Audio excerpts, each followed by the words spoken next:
তোমরা নিশ্চয় দক্ষিণের পাহাড়ের ওপাশের গভীর ঘন জঙ্গল নিষিদ্ধ উডসের কথা শুনেছ। সেই ঘন বনের গভীরে বহু বছরের পুরানো গুপ্তধন লুকানো। হঠাৎ অন্ধকারে এক জোড়া লাল চোখ ফুটে ওঠে। তাদের সামনে একটি বড় ভয়ঙ্কর প্রাণীর ছায়া, বিশাল দানব সাইজের এক ছায়া নেকড়ে।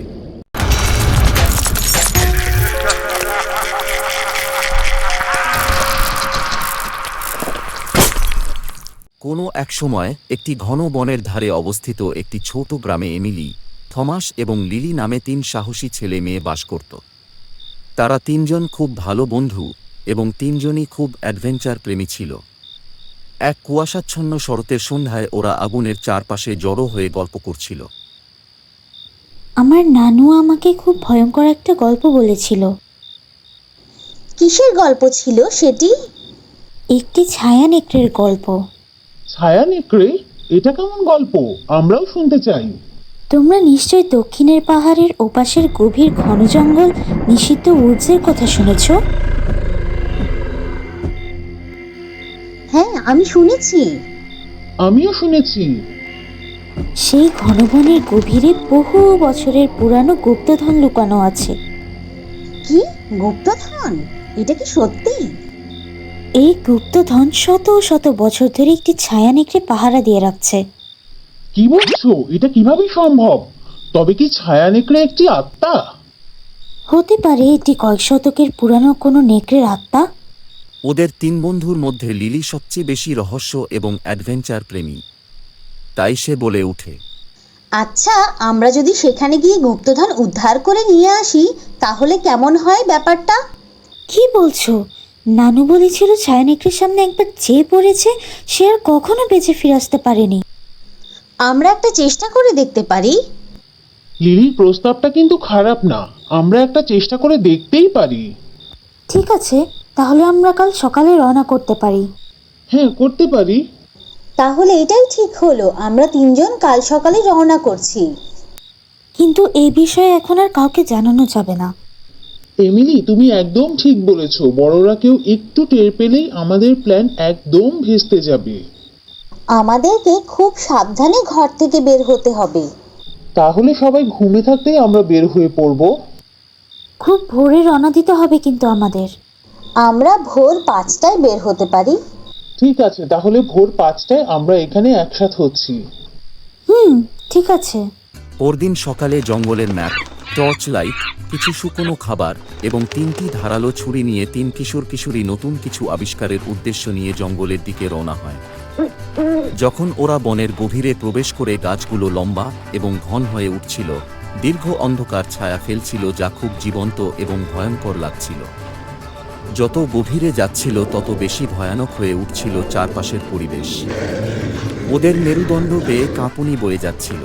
চাপা ভয় এবং রহস্য উদ্ঘাটনের উত্তেজনা ওদের স্নায়ুতে চাপ সৃষ্টি করে চলেছিল। 3 সাহসী কিশোরের দল তবু এগিয়ে চলেছে সামনের দিকে। ওরা জানে না কোথায় এই চলার শেষ, কোথায় গেলে শেষ হবে এই পথ। উফ, কি ভীষণ ভয়ানক একটা জায়গা। সামনে আরো ভয়ানক হতে পারে। এত তাড়াতাড়ি হার মানতে পারি না আমরা। এখানে বসে কিছু খেয়ে নেওয়া যাক, তারপর আবার আমরা চলতে শুরু করব। হ্যাঁ, এতে করে আমরা নতুন উদ্যমে আবার এই ভয়ানক অ্যাডভেঞ্চার এনজয় করতে পারবো। বিকেল হতেই ঘন জঙ্গলের ভেতর রাতের মতো অন্ধকার নেমে আসে। আর একটু এগোতেই একটি নিচু গর্জন প্রতিধ্বনিত হয় গাছগুলির মধ্যে। কনকনে শীতে যেন কেউ ওদের পিঠে বরফ ঘষে দিয়েছে, সেভাবেই কেঁপে উঠে 3 জনে। সামনে জমাট বাঁধা ঘুটঘুটে অন্ধকার। কোনো এক অজানা কারণে একসাথে 3টি টর্চের একটিও কাজ করছে না।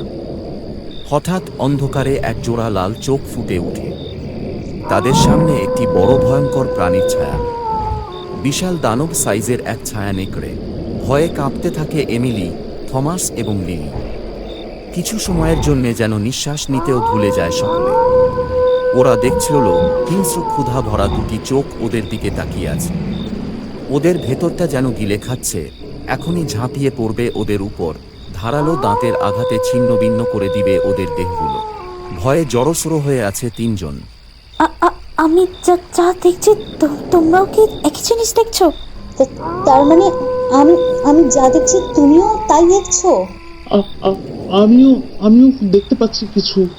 কিন্তু ওরা অবাক হয় যখন দেখে আক্রমণ করার বদলে ওদের অবাক করে দিয়ে শান্ত এবং গভীর কণ্ঠে বলে ওঠে, তোমরা আমাদের প্রবেশ করার দুঃসাহস করেছ এই জঙ্গলের নিচে লুকিয়ে রাখা গুপ্তধন খুঁজতে। যদি তাই হয় তবে অবশ্যই তোমাদের কয়েকটি পরীক্ষায় উত্তীর্ণ হতে হবে। ওদের ভেতর লিলি সবচেয়ে সাহসী। অনেক কষ্টে শক্তি সঞ্চয় করে লিলি জানতে চায়, কিসের পরীক্ষা দিতে হবে আমাদের? বুদ্ধি, সাহস এবং বিবেকের পরীক্ষা। বেঁচে থাকার একটা সুযোগ পেয়ে স্বস্তি পায় ওরা। তিনজনে একসাথে সম্মতিতে মাথা নাড়ে। তারপর ছায়া নেকড়ে অন্ধকারের ভেতর অদৃশ্য হয়ে যায়, অনেকগুলি ধাঁধা এবং চ্যালেঞ্জ রেখে যায় যা ওদের এগিয়ে যাওয়ার জন্য সমাধান করতে হবে। প্রথমবার ওদের একটি পিচকালো গোলক ধাঁধায় নিয়ে যায়, ভৌতিক ফিসফিস এবং ভয়ঙ্কর প্রতিধ্বনিতে ভরা চারপাশ।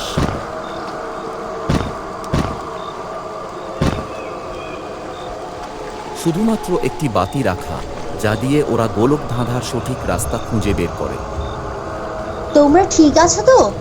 ঠিক আছে আমি, লিলি। থমাস, তুমি ঠিক আছো? হ্যাঁ, আমিও ঠিক আছি। আমরা কিন্তু কেউ কারোর হাত ছাড়বো না। সবাই মনে রেখো, আমাদের একসাথে এই সব রহস্যের সমাধান করে একসাথে বেঁচে ফিরতে হবে। ঠিক বলেছো। আমাদের দুর্বল হলে চলবে না, কারণ আমরা জানি আমরা যা দেখছি সব ধাঁধা, যা শুনছি সবই ফেক।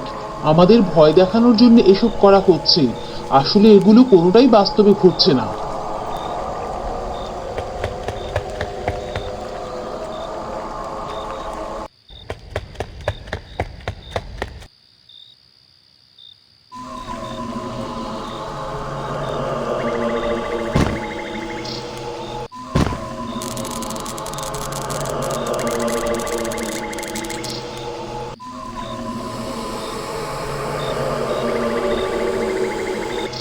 অনেক অজানা ভয়ের মুখোমুখি হতে হয়েছে ওদের, তবু একে অপরকে ভরসা দিয়েছে, সাহস জুগিয়েছে।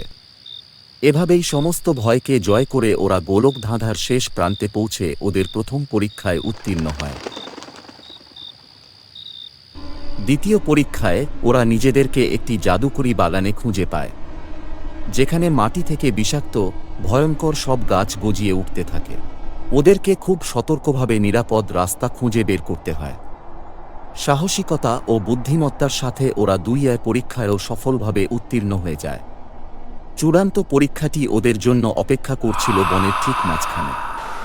ওরা সেখানে পৌঁছে একটি রহস্যময় জলপ্রপাত দেখতে পায়, কিন্তু জলপ্রপাতের ধারে ওরা যা দেখতে পায় তা ওদেরকে নৈতিক দ্বিধায় ফেলে দেয়। একপাশে সিন্দুক ভর্তি গুপ্তধন, আরেক পাশে ফাঁদে আটকে পড়া ছোট্ট একটি হরিণ শাবক। যে কোনো একটি বেছে নেওয়ার সুযোগ আছে ওদের কাছে। একবার ভুল সিদ্ধান্ত নিয়ে ফেললে তা ফেরানোর আর কোন সুযোগ নেই।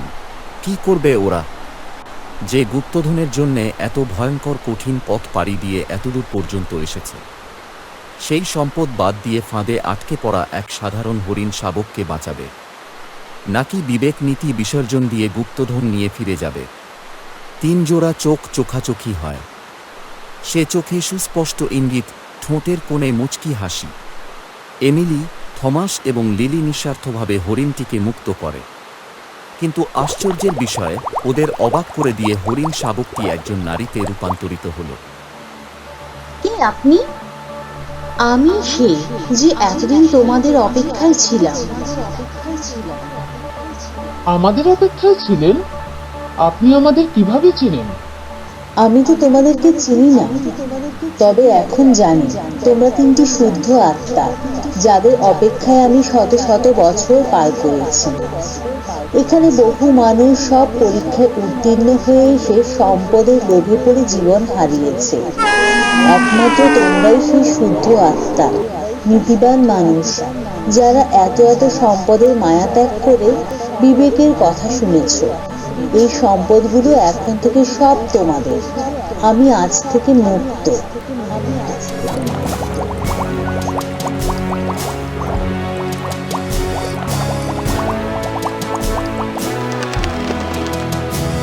এই কথা বলে গুপ্তধনের সিন্দুক ওদের দিয়ে তিনি অদৃশ্য হয়ে যান। লিলি, এমিলি ও থমাস সিন্দুকটি নিয়ে গ্রামে ফিরে আসে। ওদের হৃদয় সাহসিকতা, কৃতজ্ঞতা এবং সুশিক্ষায় কানায় কানায় পরিপূর্ণ। ওরা বুঝতে পারে আত্মত্যাগ, অপরের প্রতি ভালোবাসায় যে পরিতৃপ্তি বস্তুগত সম্পদে সেই তৃপ্তি কখনো পাওয়া যায় না। ওরা ওদের সিন্দুকের সমস্ত সম্পদ গ্রামের মানুষের সাথে ভাগ করে নেয় আর প্রতি বছর শীতে ফায়ারপ্লেসের চারপাশে বসে ছায়ানেকরের গল্প করে নিজেদের অভিজ্ঞতাগুলো বন্ধুদের সাথে শেয়ার করে। গ্রামের শিশু কিশোরেরা ওদের দুঃসাহসিক রোমাঞ্চকর গল্প শুনে অনুপ্রাণিত হয়।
ডেডউড শহরের একটি অনাথ আশ্রমের তৃতীয় তলার শেষ ঘরে জোভান এবং জ্যাক নামে 13 বছরের দুই যমজ ভাই থাকে। কিছুদিন হল ওরা এখানে এসেছে। বাবা মায়ের ভীষণ আদরের দুই ছেলে ছিল ওরা, কিন্তু দুর্ভাগ্যক্রমে 7 বছর বয়সে মানসিক সমস্যা ধরা পড়ে। তারপর তাদেরকে বিশেষ শিশুদের একটি স্কুলে ভর্তি করে দেওয়া হয়। দুই ছেলের একই সাথে মানসিক সমস্যা ধরা পড়ায় বাবা মা ভীষণ ভেঙে পড়েছিল, কিন্তু দুর্ভাগ্য যেন তাদের সঙ্গী হয়ে যায়। কিছুদিন আগে হঠাৎ তাদের বাবা মা কার অ্যাক্সিডেন্ট করে মারা যায়। তারপর বাচ্চাদের এক চাচা দুই ভাইকে এই অনাথ আশ্রমে রেখে যায়। এখানেও যেন তাদের শান্তির কোনো সুযোগ নেই। এই আশ্রমে থমাস, রবার্ট, লিলি ও এলিনা নামে ভীষণ দুষ্ট বাচ্চাদের একটি গ্রুপ আছে যারা অন্য বাচ্চাদের বিরক্ত করে খুব আনন্দ পায়, বিশেষ করে সেসব বাচ্চাদের যারা শান্ত নিরিবিলি স্বভাবের। থমাস ওদের দলনেতা। জ্যাক ও জোভান বিশেষ শিশু হলেও তারা খুব শান্ত স্বভাবের। সবসময় দুই ভাই একসাথে থাকে এবং তারা অন্য বাচ্চাদের বা শিক্ষক কিংবা আশ্রমের কোনো কর্মী কাউকেই একদম বিরক্ত করে না।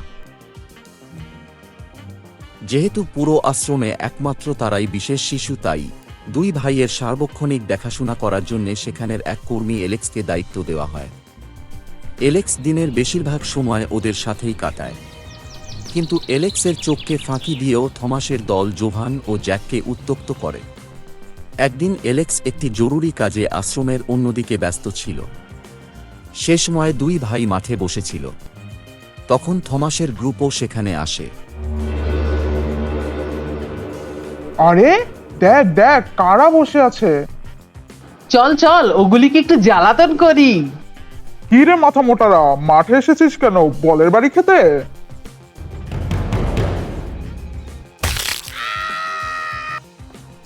তোমরা এরকম কেন করো আমাদের সাথে?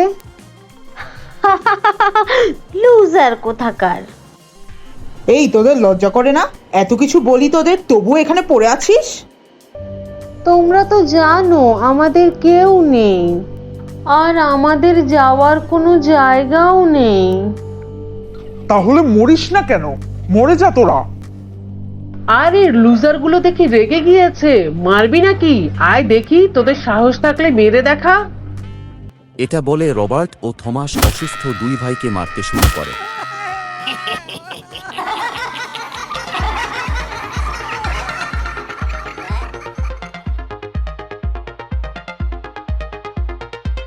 এই দেখে লিলি ও এলিনা হাসতে থাকে। ঠিক তখনই সেখানে এলেক্স চলে আসে। এলেক্স তাদের চারজনকে এমন অমানবিক কাজের জন্য কড়া শাস্তি দেয়।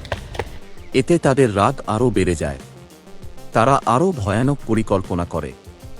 কয়েকদিন পর এলেক্স জরুরি কাজে শহরের বাহিরে গেলে জ্যাক ও জোভানের দায়িত্ব অন্য একজনকে দিয়ে যায়। সারাদিন সে দুই ভাইয়ের সাথে কাটালেও রাতে ওরা একাই থাকে। এই সুযোগে রাতে সবাই ঘুমিয়ে পড়লে থমাস, রবার্ট, এলিনা ও লিলি তাদের প্ল্যান অনুযায়ী কাজ শুরু করে। তারা জোভান ও জ্যাককে আশ্রমের সবচেয়ে উপরে চিলেকোঠার ঘরে নিয়ে শিকল দিয়ে বেঁধে রাখে। আমাদের ছেড়ে দাও, তোমরা কেন আমাদের সাথে এরকম করছো?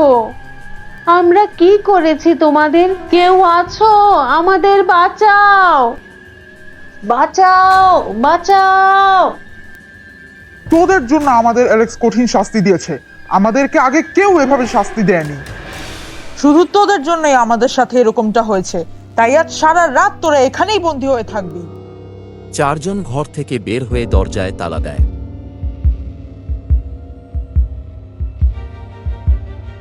ঠিক তখনই হঠাৎ করে থমাসের হাত থেকে হারিকেন পড়ে গিয়ে সেখানে আগুন ধরে যায় এবং কেরোসিন গড়িয়ে চারদিকে ধাউ ধাউ করে আগুন ছড়িয়ে পড়ে। ওরা চারজন ভয় পেয়ে জ্যাক ও জোহানকে সেখানে রেখেই চলে আসে। ততক্ষণে ফায়ার অ্যালার্ম বেজে ওঠে। পুরো আশ্রমে আতঙ্ক ছড়িয়ে পড়ে। আশ্রমের প্রধান মিস মেলিসা সব বাচ্চাদের বের করতে সাহায্য করেন। হঠাৎ তিনি খেয়াল করলেন যে সেখানে জ্যাক ও জোভান নেই। তিনি সব বাচ্চাদের ও কর্মচারীদের জিজ্ঞাসা করেন যে তাদের কেউ দেখেছে কিনা, কিন্তু কেউ কিছু বলতে পারে না। থমাস গ্রুপের সবাইকে জিজ্ঞেস করলে তারা বলে যে তারা দেখেনি। কিছুক্ষণ পরই ফায়ার সার্ভিসের লোকেরা চলে এলে চিলেকোঠার দরজা ভেঙে আগুন নেভানো হয়। আগুন নিভে যাওয়ার পর সবাই যা দেখে তার জন্য মোটেই কেউ প্রস্তুত ছিল না। এমন করুণ দৃশ্য সবাইকে হতবিহ্বল করে দেয়। পুরো আশ্রমে নেমে আসে শোকের ছায়া। জোহান এবং জ্যাক কিভাবে চিলেকোঠার ঘরে গেল এবং কে ওদের সেখানে আটকে রাখল তার তদন্ত করা হলেও কোনো কিছু জানা যায়নি। রবার্ট, লিলি, এলিনা এবং থমাস কেউই কিছু স্বীকার করেনি। এলেক্স ফিরে এসে যখন দুই ভাইয়ের নির্মম মৃত্যুর কথা জানতে পারে সে ভীষণ কষ্ট পায়। কয়েক মাস পর এক রাতে আশ্রমের বিদ্যুৎ চলে গেলে লিলি, রবার্ট, এলিনা ও থমাস আশ্রমের মাঠের এক কোণায় বসে গল্প করতে থাকে। যেভাবেই হোক ঝামেলাগুলো আমাদের এখান থেকে একেবারে বিদায় হয়েছে, এটাই আনন্দের। কি বলিস তোরা? ঠিকই বলেছিস। আমার কিন্তু একটু খারাপ লাগছে। হয়তো এটা করা আমাদের উচিত হয়নি। সেদিন ওদের সাথে নিয়ে নেমে আসতে পারতাম। যা হয়েছে ভালোই হয়েছে। ঠিক সেই সময় হঠাৎ খুব জোরে ঠান্ডা হাওয়া বইতে শুরু করে। কি হলো? এত ঠান্ডা হাওয়া বইছে কেন হঠাৎ? আসলেই তো, এই গরমের সময় হঠাৎ ঠান্ডা বাতাস কেন? চল ফিরে যাই। থমাস ও রবার্ট এক ঘরে এবং লিলি, এলিনাও নিজেদের ঘরে ফিরে যায়। যে যার যার নিজের বিছানায় শুয়ে পড়ে। গভীর রাত। হঠাৎ লিলির ঘুম ভেঙে যায়। মনে হয় তার ঘরে কেউ হাঁটছে। প্রথমে এলিনা ভেবে সে বলে, এই এলিনা, না ঘুমিয়ে পায়চারি করছিস কেন? উফ, ঘুমা তো। কিন্তু এলিনার থেকে কোনো উত্তর না পেয়ে সে চোখ খুলে তাকায়। তাকিয়েই দেখতে পায় তার সামনে জোভান ও জ্যাক দাঁড়িয়ে আছে। চিৎকার করতে গিয়েও দেখে তার গলা দিয়ে কোনো আওয়াজ বের হচ্ছে না। সে দেখতে পায় জোভানের একটি হাত তার দিকে এগোচ্ছে। লিলি কিছু বলতে চায় কিন্তু গোঙানি ছাড়া তার মুখ দিয়ে আর কোনো আওয়াজ বের হয় না। জোভান তার গলা চেপে ধরে।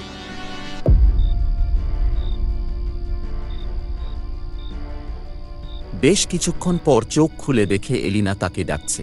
লিলি, এই লিলি, কি হয়েছে তোর? গলায় হাত দিয়ে এভাবে গোঙাচ্ছিস কেন? ঘেমে একাকার অবস্থা। দুঃস্বপ্ন দেখেছিস? না না না না, স্বপ্ন না, ওরা সত্যি এসেছিল। ওরা ওরা আমাকে মেরে ফেলবে। এলিনা, আমাকে বাঁচা প্লিজ। কি হয়েছে? কারা মারবে? কি স্বপ্ন দেখেছিস? ওটা স্বপ্ন ছিল না বলছি তো, ওরা সত্যি সত্যি এসেছিল। কারা বলবি তো? ওই ওই যমজ দুই ভাই, জোভান আর জ্যাক। পাগল হয়ে গিয়েছিস তুই? ওরা কিভাবে আসবে? আমরা ওদের নিয়ে কথা বলেছিলাম, তাই ওদের স্বপ্নে দেখেছিস, আর কিছু না। একটু পানি খেয়ে ঘুমিয়ে পড়।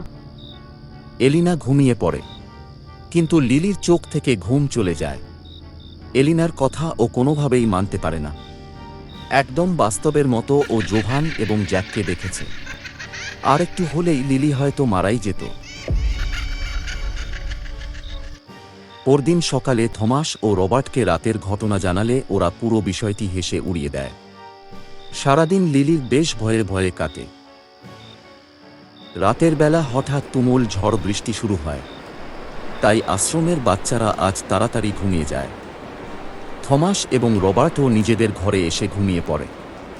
গভীর রাতে রবার্ট হঠাৎ খেয়াল করে তার মুখ ও গলাকেও খুব জোরে চেপে ধরেছে। জ্যাক ও জোভানকে দেখে অবাক হয়ে যায়, সাথে ভয়ও পায় প্রচণ্ড। এক পর্যায়ে রবার্ট জ্ঞান হারিয়ে ফেলে।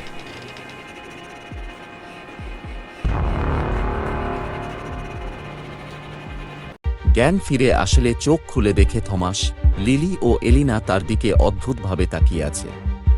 প্রথমে কিছু বুঝে উঠতে না পারলেও পরক্ষণেই গতরাতের ঘটনা মনে পড়ে যায় এবং সে উত্তেজিত হয়ে ওঠে। কোথায় ওরা ওরা কোথায়? কারা কোথায়? দুপুর পর্যন্ত ঘুমিয়ে কাদেরকে খুঁজছিস? ওরা ওরা ওরা বেঁচে আছে। তোর কাছেও এসেছিল ওরা, তাই না? হ্যাঁ লিলি, তুই ঠিক বলেছিস, ওরা আমাদের মেরে ফেলবে। হ্যাঁ, ভালো বলেছিস। ওগুলি ভূত হয়ে এসে আমাদের মারবে। লিলির ভূত তোর স্বপ্নেও দেখা দিয়েছে। Thomas, be serious. আমার কাছে কিন্তু বিষয়টি মোটেই হাস্যকর মনে হচ্ছে না। ওদের মৃত্যু কিন্তু স্বাভাবিক ছিল না। হতে পারে ওরা অতৃপ্ত আত্মায় পরিণত হয়েছে। এলিনার ধারণা যদি সঠিক হয়, তবে সামনে কিন্তু আমাদের ভয়ঙ্কর বিপদের আশঙ্কা আছে। আমিও তোদের সাথে একমত। আমাদের কিছু একটা ব্যবস্থা করতেই হবে। তোরা অকারণেই এত ভয় পাচ্ছিস। শোন, আমি তোদেরকে বিষয়টা ক্লিয়ার করি। সেদিন রাতে আমরা ওদের নিয়ে কথা বলছিলাম, তাই সে রাতে লিলি ওদেরকে নিয়ে ভয়ের স্বপ্ন দেখে।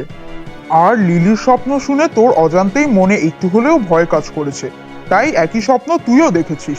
Very simple. আজ রাতে হয়তো আমি বা এলিনাও ওদেরকে স্বপ্নে দেখতে পারি।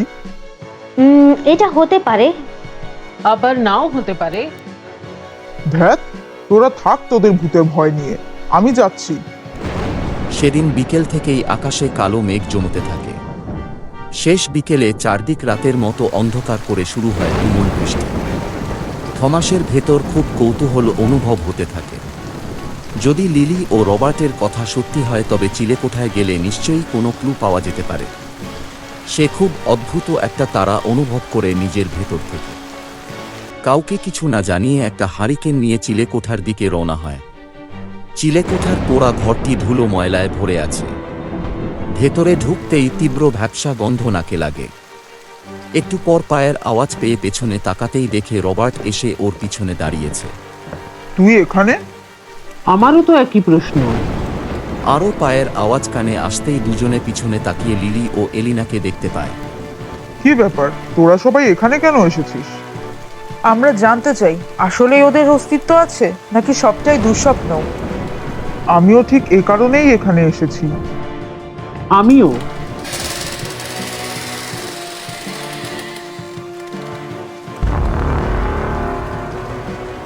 হঠাৎ করেই ঘরটি অন্ধকারে ঢেকে যায় এবং খুব অদ্ভুত ঠান্ডা অনুভূতি হতে থাকে। হারিকেনের আলো বাড়িয়েও আঁধার কাটছে না। আশপাশ দেখে সামনে তাকাতেই ওদের দম বন্ধ হওয়ার অবস্থা হয়। জ্যাক ও জোভান সামনে দাঁড়িয়ে আছে, ক্রুদ্ধ হাসি ঠোঁটের কোণে। ওরা বুঝতে পারে কোনোটাই আসলে স্বপ্ন ছিল না। জ্যাক ও জোভান প্রতিশোধ নিতে অতৃপ্ত আত্মা হয়ে ফিরে এসেছে। হাতের হারিকেন ফেলে দৌড়ে দরজার কাছে যেতেই দেখে দরজা বন্ধ। সবাই মিলে শরীরের সমস্ত শক্তি এক করেও দরজা খুলতে পারছে না। ওদিকে হারিকেনের তেল গড়িয়ে ঘরে আগুন ধরে গিয়েছে। সেই রাতের কথা মনে পড়ে যায় সবার। তারা বুঝতে পারে সেই মুহূর্তে কতটা অসহায় বোধ করেছিল। আমরা আমাদের এই ভুল দুই ভাই। বুঝতে পেরেছি, আমাদের ক্ষমা করে দাও, ছেড়ে দাও প্লিজ।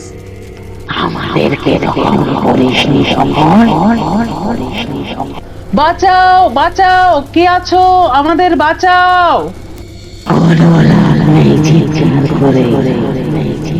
শুনতে পাবে না। তোমরা তোমরা এমনটা করো না প্লিজ, আমরা অনুতপ্ত।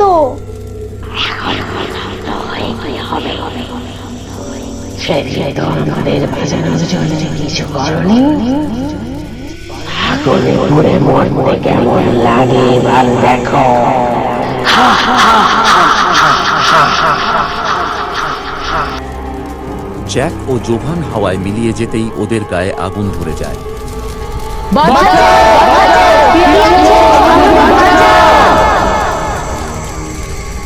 থমাস, রবার্ট, লিলি ও এলিনা আর্তচিৎকার করতে থাকে, কিন্তু তা শোনার কেউ নেই।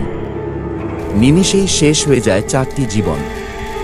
ঘরের আর কোথাও কোনো আগুন লাগার চিহ্ন নেই, অথচ মেঝেতে পড়ে আছে পুড়ে যাওয়া 4টি লাশ, যেন শুধু 4 জনকেই ধরে ধরে পুড়িয়েছে কেউ। দেওয়ালে একটা অদ্ভুত লেখা,